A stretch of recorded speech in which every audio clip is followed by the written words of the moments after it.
그럼 강의를 진행해 주실 ABS테크의 이시환 대표님을 소개해 드리겠습니다.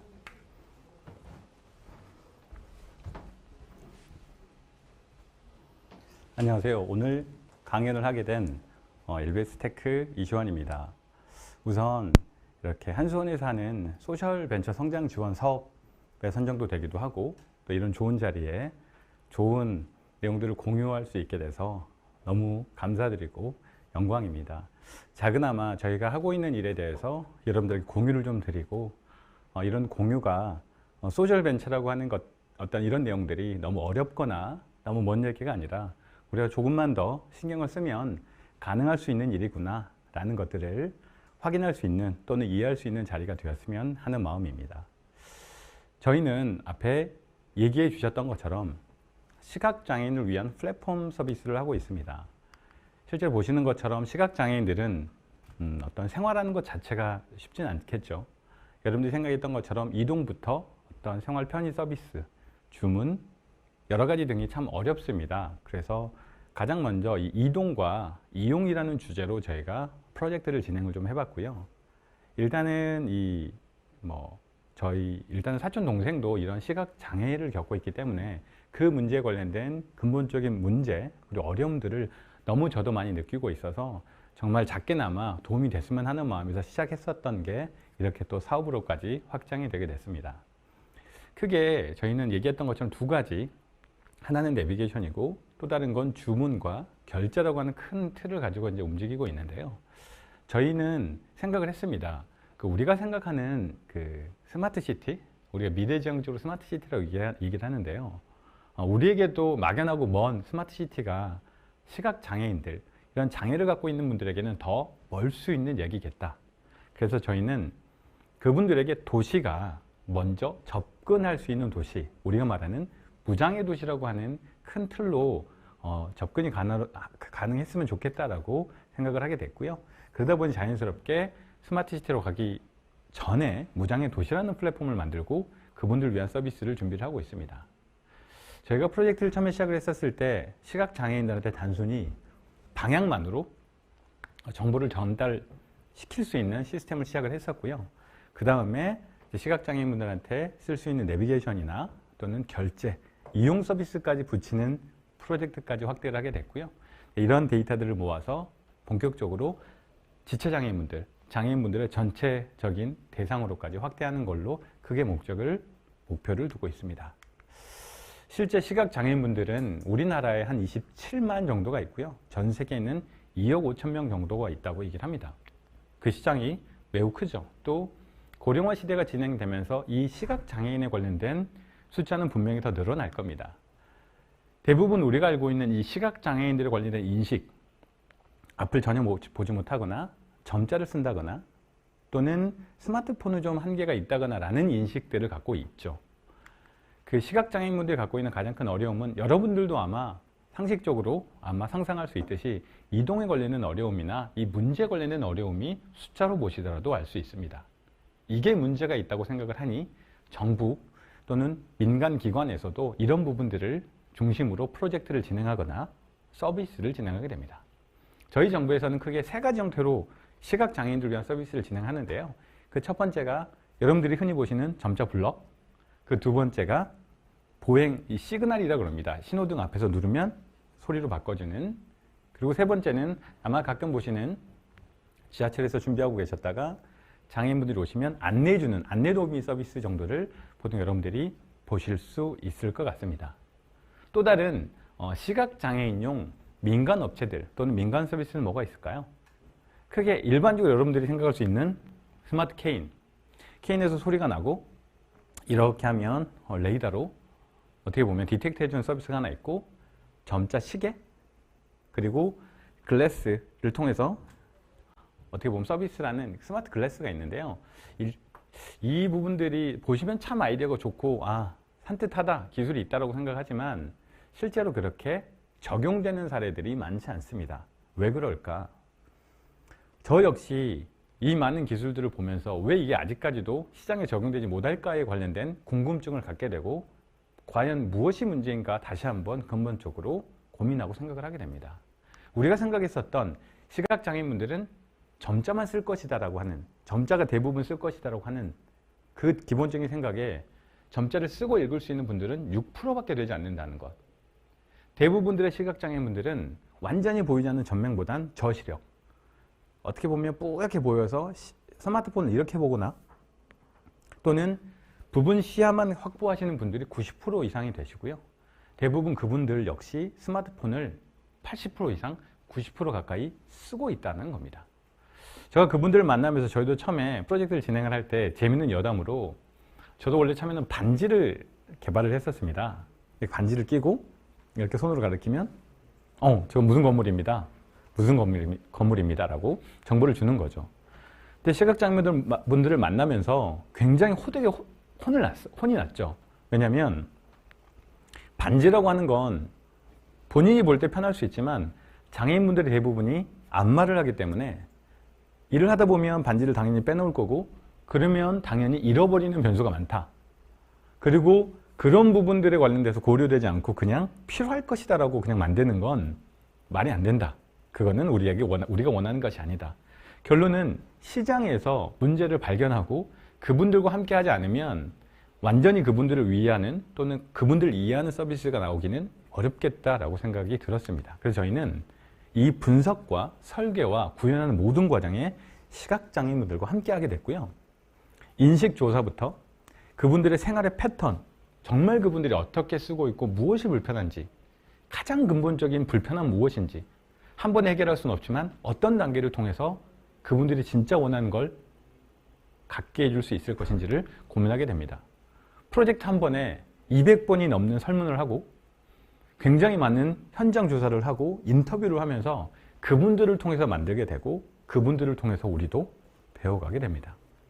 실제로 그분들한테 물어보시면 가장 어렵게 생각하는 그 이동 중에 저희는 그 계단이나 보행턱이 좀 이동에 가장 어려움을 주지 않을까라고 생각했는데, 생각보다 보행을 방해하는 우리가 말하는 불법 간판, 그리고 우리가 그 불법으로 투기해 놓는 어떤 쓰레기들, 불법 주차, 이런 것들이 훨씬 더 문제가 될 수 있다라고 얘기하는 걸 보면서, 야, 정말로 문제를 접근하는 방식은 우리의 생각으로 하면 안 되는구나 라고 생각을 하게 됩니다.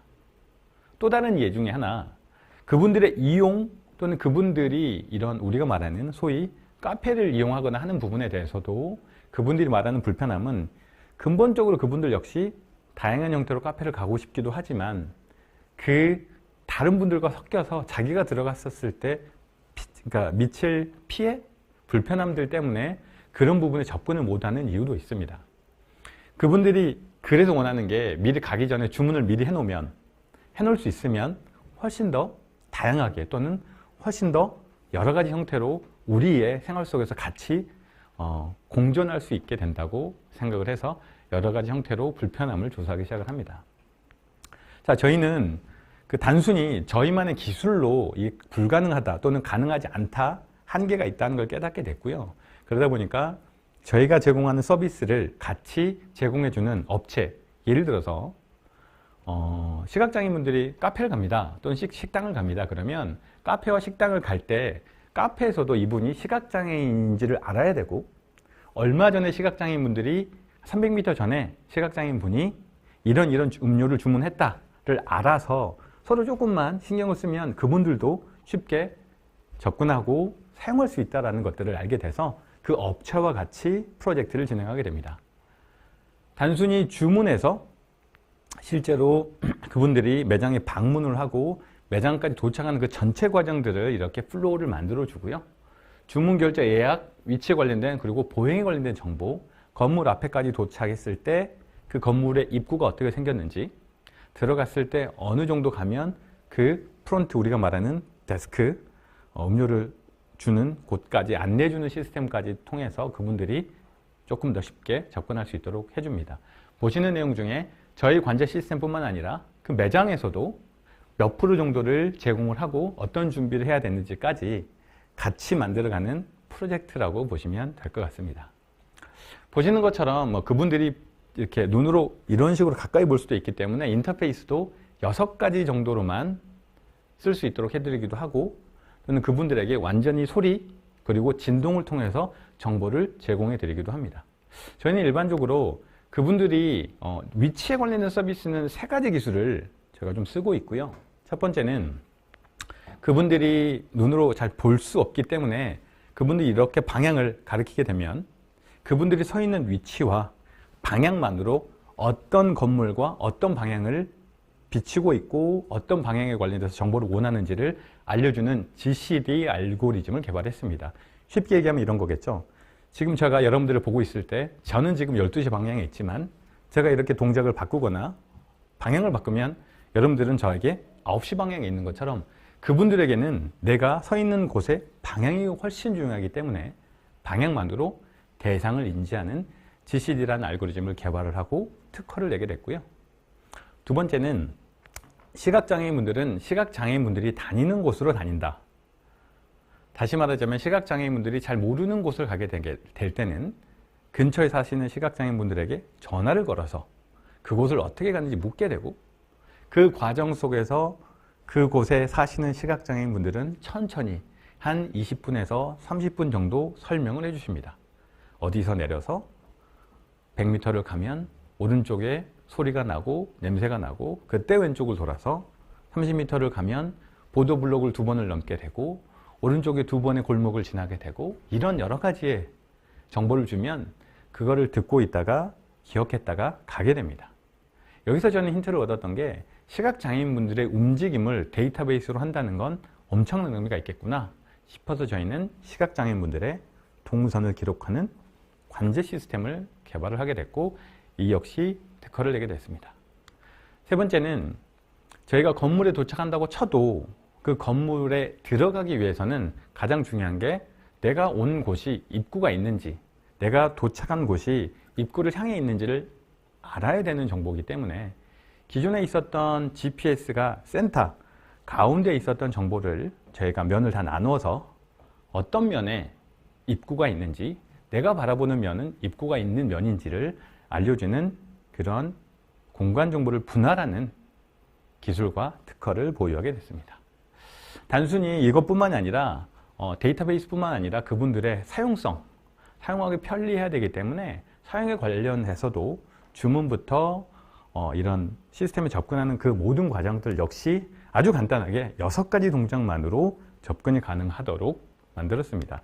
예를 들어서 위로, 방향, 아래로 현재 위치를 음성으로 검색한다든지 왼쪽으로 주변의 시설 정보와 주변에 이용할 수 있는 카페를 본다든지 오른쪽으로 밀면 내가 이제까지 검색했었던 리스트나 뭐 이런 히스토리를 본다든지 누르고 있으면 내가 자주 가는 지역들이나 이런 것들을 등록한 것들을 바로 불러온다든지 이런 것들을 할 수 있는 아주 간단한 6가지 동작만으로 그분들이 쓰고 또는 접근할 수 있도록 만들었습니다.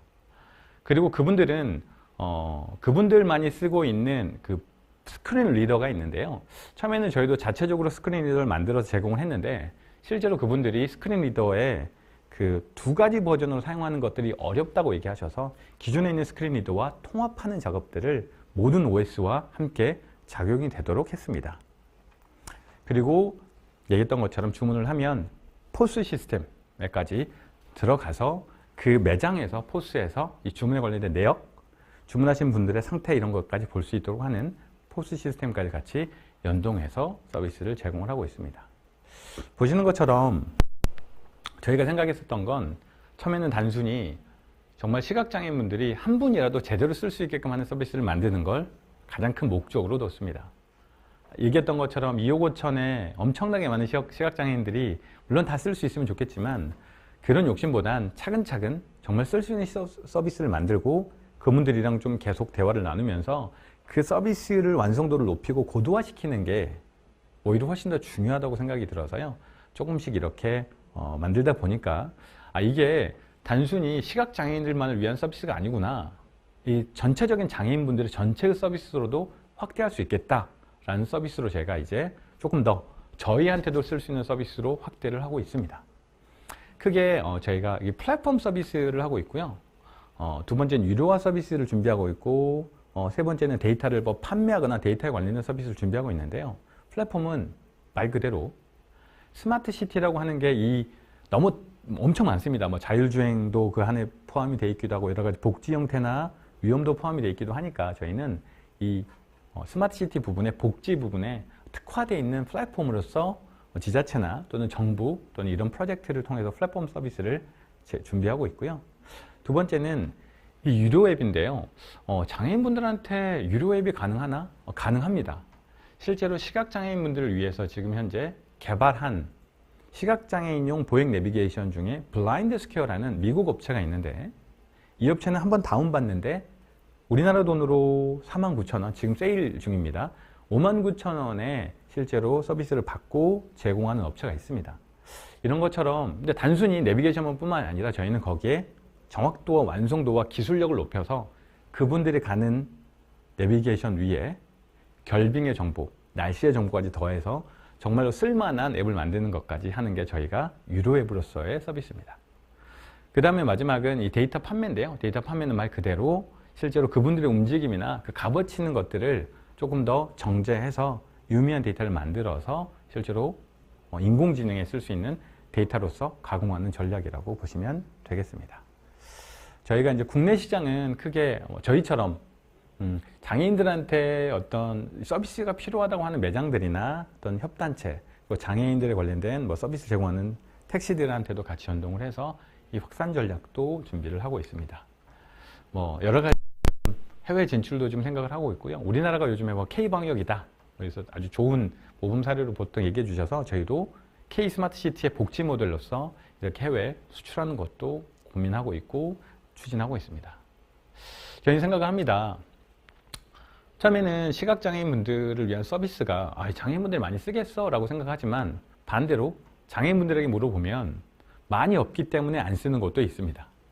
그래서 저는 이 시장을 윤택하게 만들기 위해서는 자꾸 그분들이 쓸 수 있는 서비스를 만들고 그분들이 쓰고 다시 우리는 그걸 베이스로 더 좋은 서비스를 만들고 이런 좋은 선순환이 돼야 되지 않을까라고 생각을 하고요.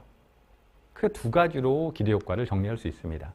사회적으로 그분들한테 이렇게 참여의 기회를 높여주고 그분들이 우리랑 가까이 우리랑 동등하게 삶으로 인해서 뭔가 그분들이 시장으로서의 진입과 이 경제적인 어떤 진입 등을 통해서 훨씬 더 평등한 또는 그분들에게도 이 기본권 이상의 권리들을 우리가 찾아줄 수 있지 않을까라고 하는 게 사회적으로 제가 기대하는 바이기도 하고요. 그 다음에 경제적으로는 제가 이번에 프로젝트를 할 때 장애인분들이 비용을 쓰실 때 지역 화폐랑 연결을 해주기도 하거든요. 그러다 보니까 경제적으로 지역의 활성화가 되기도 하고요. 이런 좋은 모델들이 얘기했던 것처럼 어떤 그 도시 모델의 어떤 표준이 되기도 해서 저희가 이런 확장 모델의 경제적으로도 좋은 모델을 만들 수 있을 거라고 생각을 합니다. 그러다 보면 저희가 생각하는 실제로 포용하는 스마트 시티를 만들 수 있지 않을까라고 하는 큰 비전을 가지고 저희가 움직이고 있습니다.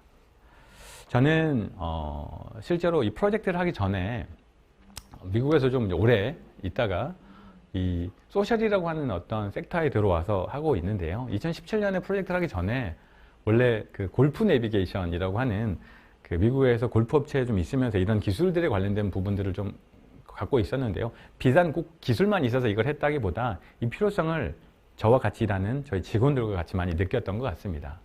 저희는 단순히 개발진뿐만이 아니라 직접 장애인들이랑 사용성을 연구하는 의사분도 계시고요. 이런 것들에 관련된 테스터들이 실제로 개발 이상 훨씬 중요하다고 생각을 해서 그 포션이 훨씬 더 많은 걸 줄 수 있을 겁니다. 저희 회사는 제가 꼭 이 소셜에 관련된 일을 하면서 가장 어렵다고 생각되는 부분들이 여러 가지 서로 공유하고 우리가 왜 이런 걸 미션을 같이 갖고 있는지를 공유하는 건데 이 공유가 좀 잘 되다 보니까 저희는 3년 반 동안 이직률이 0%라고 하는 나름 굉장히 좋은 기록, 제가 제일 자부심 갖고 있는 기록을 갖고 있고요. 또 저희 회사는 어차피 처음부터 글로벌이라고 하는 주제를 가지고 한 업체다 보니까 이렇게 한 달에 한 번씩 또는 일주일에 한 번씩 영어로 스피치를 하기도 하고 이런 글로벌에 관련된 연습을 하기도 합니다. 작년에는 제가 독일로 전 직원이 워크숍도 가기도 하고 그래서 저희가 단순히 워크숍만 가는 게 아니라 보셨던 것처럼 장애인 박람회 참여를 통해서 우리 시스템이 정말 전 세계적으로 얼마나 경쟁력이 있는지 그리고 다른 경쟁력이 있는 업체들은 어떻게 준비하는지를 조금 배우고 그런 기회를 얻을 수 있도록 하는 글로벌 회사로서의 준비도 하고 있습니다. 이런 것들이 다 얘기했던 미션의 쉐어를 통해서 가능하지 않나 생각을 합니다. 이렇게 생각을 합니다. 시각장애인들을 위한 사회적 서비스가 저희가 생각할 때는 라고 생각하지만 저는 다시 돌아보면 그분들이 저희가 도와줄 대상이라고 생각하지는 않거든요. 제가 이런 얘기를 하는데요. VIP, VVIP 뭔가 더 특별한 존재들이죠. 좀 까다로운 존재들이고 그러다 보니까 그분들한테는 맞춰줘야 되거나 저희가 조금 더 고려해야 될 사항들이 많은 거지 우리가 도와줘야 될 대상이라고 생각을 한다는 건 제가 볼 때는 그 비즈니스하는 저희 입장으로서는 조금 그러니까 이렇게 원하는 반응은 아니고요. 저희는 저희가 지향하는 거는 정말 VVIP를 위한 VVIP 서비스를 만들자가 저희 회사가 어떻게 보면 갖고 있는 미션이라고 볼 수 있습니다. 저희 회사가 이제 이런 것들을 준비하기 위해서 여러 가지 특허와 상표권, 지재권들을 확보를 하고 있고요. 이런 저희 움직임들을 정부나 기관들도 많이 좋게 봐주셔서 재작년에 대통령상과 여러 가지 장관상들을 좀 받았고요. 최우수 업체로도 선정이 되는 것도 오히려 더 잘하라고 이렇게 미션을 주시는 것 같아서 저희도 열심히 이렇게 좋은 업체들, 이런 한수원의 뭐 지원이나 이런 걸 통해서도 이렇게 성장을 하고 있지 않나라고 생각을 합니다. 단순히 저희가 갖고 있는 기술로 그분들을 위한 서비스를 하는 게 아니라 그분들을 통해서 필요한 기술을 개발하는 그분들을 중심으로 할 수 있는 그런 기술로 그분들과 동행하는 회사가 되기 위해서 최선을 다하고 노력을 하고 있습니다. 저희가 이런 사회적으로 요즘에 이제 관심을 갖기도 하고 또 이런 여러 가지 지원 서비스들이 있어서 아마 저희 사회적이나 또 소셜 벤처들이 훨씬 더 좀 힘을 내고 있지 않나.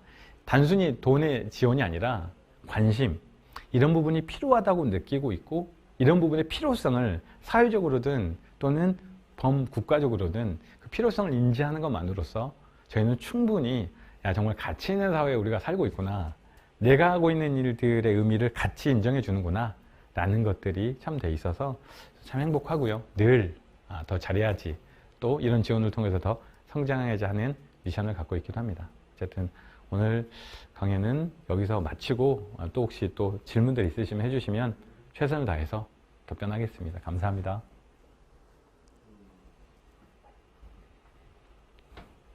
네, 오늘 좋은 말씀 해주신 이시안 대표님께 다시 한번 감사의 말씀드리겠습니다. 지금부터는 사전에 안내해드린 대로 질의 응답 시간을 갖도록 하겠습니다. 강의 전에 저희 한수원 직원들을 통해서 미리 받은 질문들하고 실시간으로 올라온 질문들을 종합해서 제가 대표로 질문을 드리겠습니다. 먼저 가장 궁금한 게 비용인 것 같은데요. 아까 뭐 49,000원 얘기했던 것 같은데 그게 뭐 앱 구입 비용인지 뭐 월 비용인지 뭐 이런 거에 대해서 좀 일단은 비용은 저희가 지금 현재 정책상 49,000원이 대부분 이제 그 시각장애인용 또는 장애인용 앱들이 뭐 구독료 모델을 많이 쓰진 않습니다. 그분들이 그걸 불편해 하셔서. 그래서 한 번 다운받는데 49,000원인데 돌아와서 49,000원을 그분들이 받기도 하지만 그분들의 이용을 통해서 다시 돌려주는 시스템입니다. 결론은 제가 그만큼의 값어치 있는 물건을 만들기 위해서 49,000원을 책정한 거지 그걸 통해서 비용을 많이 뭐 얻자보다는 그 정도의 값어치 있는 물건이다라는 걸 보여주기 위해서 49,000원을 책정했다고 보시면 될 것 같습니다. 네, 알겠습니다. 두 번째로 혹시 대표님이 추구하는 뭐 핵심 가치나 뭐 지향점 뭐 이런 거에 대해서 좀 한 말씀 부탁드리겠습니다. 저희 핵심 가치는 저희가 저희 같은 뭐 작은 벤처가 뭐 얼마나 세상을 다 바꿀 수는 없겠죠. 근데 저희가 적어도 우리가 만나는 사람들 또는 우리가 만나는 단체들, 우리한테 미팅을 했었던 시각장애인분들한테는 적어도 그분들은 쓸 수 있는 서비스를 만들어주기 위해서 노력을 하고 있고요. 작은 이런 움직임들이 단순히 지금의 벤처 시장에서 조금 뭔가 이런 사례도 있구나, 이렇게 실제로 시각장애인을 만나면서 그분들의 불편함을 작게나마 조금씩 해결하기도 하는구나 라는 걸 보여주는 것만으로 저희가 갖고 있는 값어치와 미션이 좀 있지 않나라고 생각합니다. 네. 그리고 이 서비스를 실제 적용하면 실제로 어떻게 될지 궁금한데 뭐 실제 적용하게 될 경우 애로사항이라든지 그런 게 어떤 게 있을까요? 실제 적용하기 애로사항이면 이게 정확하게 서비스를 했을 때 장애인들이 애로사항이나 혹은 이 서비스가 뭐 개선해야 될 점이나 저희 개선상이요? 일단은 지금 저희가 가장 중점을 두고 있는 게 이동 서비스이긴 한데요. 이동을 하다 보면 실제로 그분들이 보행로에 다니기 때문에 보행로에 관련된 전체 정보를 제가 드리기가 좀 한계가 있습니다. 그래서 물론 저희가 GIS 기술이나 정제 기술이 있긴 하지만 전국 단위로 할 수는 없기 때문에 그게 아마 저희가 이제 그 레벨로 나누고 있는데요. 좀 레벨이 낮은 단계, 그러니까 예를 들어서 저희가 직접 서비스하는 세종시나 천안이나 마포구 같은 경우가 아닌 경우는 그 보행로의 정확도가 좀 떨어지기 때문에 아마 그런 불편함이 좀 있을 것 같고요. 그래서 저희가 이제 이것들을 가장 빨리 개선하고 보행로 정보를 올리기 위해서 노력을 하고 있습니다. 네.